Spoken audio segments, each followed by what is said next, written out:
isog. So, hindi po nakakahiyang magsabi ng katotohanan. Ang nakakahiya po ay umaming may kakilalang assassin at handang magpapatay ng Pangulo, ng First Lady, at ng dating House Speaker. Ang nakakahiya po ay hindi gumalang sa order ng court at manuntok ng sheriff. Bawal po yan sa batas. At ang nakakahiya din po ay gumamit ng mga fake na AFP certificate para sa Youth Summit para palabasin na yung 15 million na mula sa Confi Funds ng DepEd sa pangunguna ni VP Sara ay ginamit di umano sa Youth Summit na pinasinungalingan po mismo ng AFP. At gumamit pa ng abogado sa katauhan ni Attorney Michael Powa para mapagtakpan ang paggastos sa 15 million confidential funds.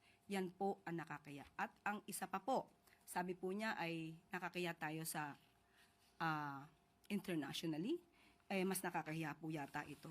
Dahil ito mismo ay na-news at nandyan pa po ang kanyang muka kung saan ipinakita dito isang vice presidente nag-threaten with her assassin laban sa Pangulo. Mas nakakahiya po ito.